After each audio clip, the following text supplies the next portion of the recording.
Welcome back to the channel, everyone. Have you ever lain awake in the dead of night, heart pounding, longing to hear a familiar voice? Have you hesitated to pick up the phone because you're afraid of disturbing someone you care about?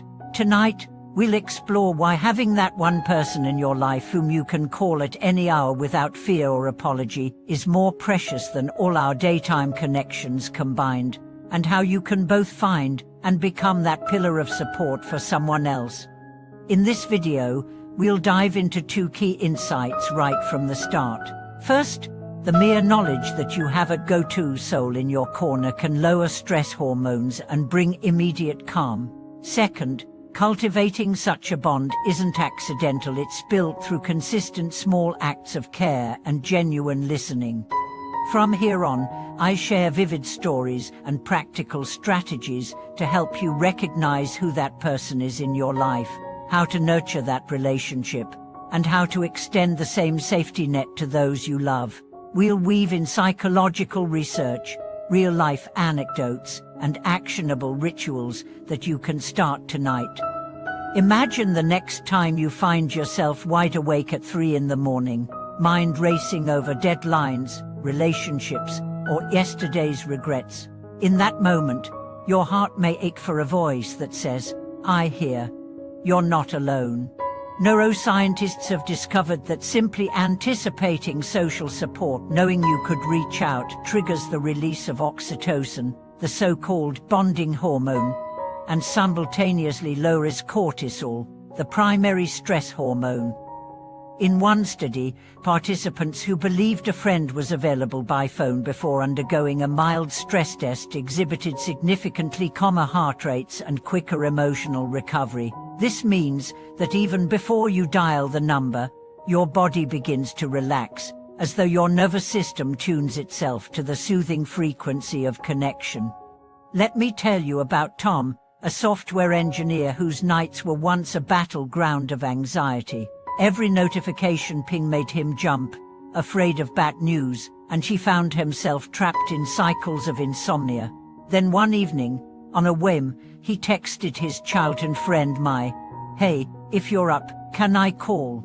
I answered immediately, and for 20 minutes, they talked about everything and nothing, the trivial details of their days, the funny meme she'd seen, the comfort of shared history. Tom felt layers of tension peel away, as though a familiar melody had begun to play in the background of his mind, anchoring him in safety. Over time, he and Maya turned this into a ritual. If either couldn't sleep, a quick check-in call was all it took to steady their hearts and quiet the inner monologue of doubt. Cultivating this kind of bond doesn't require grand gestures. It's built on small but consistent acts of presence. First, commit to reaching out without an agenda. Next time you text or call, resist the urge to multitask. Put on headphones, sit somewhere comfortable, and give your full attention. As you listen, pay close attention, not just to their words but to pauses and tone, those subtle cues that reveal deeper feelings. When you respond, mirror back what you hear. "I'm hearing that you're feeling overwhelmed by work right now.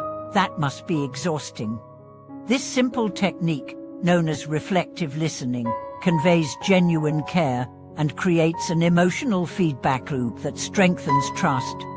Beyond the late-night calls, you can weave daily micro-rituals into your friendship or partnership. Share a photo at lunchtime, a snapshot of what's in front of you, whether it's your desk, your lunch, or even your feet on a park bench. Send a voice note at sunset, describing something you're grateful for that day.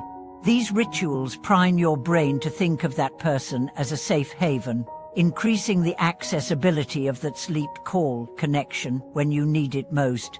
Over weeks and months, you'll notice that the familiar voice becomes both a refuge in crisis and a source of shared joy in ordinary moments. As dawn approaches and your eyelids grow heavy, that comforting voice can feel like a life raft amidst churning seas. In fact, neuroscientists have mapped how the simple act of hearing a trusted friend's voice engages the parasympathetic nervous system, guiding you into a calmer state akin to the surrender of deep meditation. But beyond biology, there's a profound emotional alchemy at work. When someone answers your call without hesitation, they send the unspoken message that your needs matter, that your vulnerability is safe territory. This sense of unguarded acceptance dissolves the isolation that fuels midnight anxiety and replaces it with the warmth of shared humanity. Consider the experience of Lena, a single mother juggling 2 jobs, who found herself awake every night replaying her endless to-do list. She felt trapped between exhaustion and guilt, exhausted by her responsibilities and guilty for the times she snapped at her children.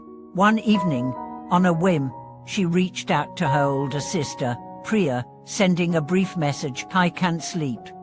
Mind if I call?" Within seconds, Priya picked up, and though miles apart, her sister's measured, soothing voice wrapped around Lena like a blanket. They spoke for an hour, Priya offering neither solutions nor judgments, just a steady presence. For the first time in months, Lena felt the tension in her shoulders release, as though her burdens had been acknowledged and lightened by the simple act of being heard. Over the following weeks, Lena and Priya developed an unspoken code. Whenever insomnia struck, a quick emoji in the family chat signaled that someone needed a listening ear. Sometimes it was Lena, other times it was Priya or even their cousin, Marcus, who had recently moved abroad. This rotating circle of mutual support meant that nobody ever felt alone in the quiet darkness, and in the process, each of them discovered that offering empathy felt as nourishing as receiving it, forging deeper bonds that carried into their waking lives. But how do you find the courage to make that first late-night call? And what if the person you reach out to hesitates or doesn't answer? The key lies in shifting your focus from "I need to unload my worries" to "I want to share my world with someone I care about." Anchor the request in generosity. Preface your call with a gift of connection. You might text, "Hey, I saw something tonight, this little moon hayo, and it made me think of you. Can I share it?" By framing the exchange as a shared moment rather than a plea for help, you invite reciprocity rather than pity. And if they're unavailable, you create a memory. "I missed you tonight, but I'll tell you all about it tomorrow."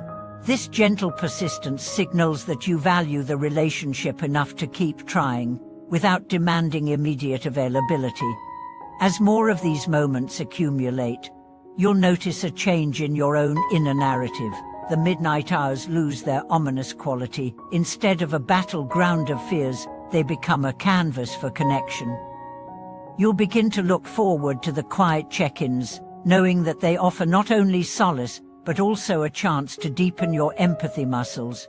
Over time, you may even find yourself initiating a call not because you're anxious, but simply to share a fleeting thought. "I just brewed this new tea, and it's amazing." An act that transforms a routine moment into a meaningful exchange. In our hyper-connected world, we often mistake social media notifications for genuine contact, yet those digital pings cannot replace the subtle cadence of a human voice. Breath by breath, syllable by syllable, we reveal our true selves, not the curated highlight reels, but the messy, tender fragments of our lives. When you dare to dial at 2 a.m., you offer a gift, the permission to be seen in your most vulnerable state. And when someone answers, they repay you tenfold by reminding you that you are never truly alone. Thank you for watching this video. If this resonated with you, please like, subscribe, and share your own late-night connection stories in the comments below. We'll see you next time.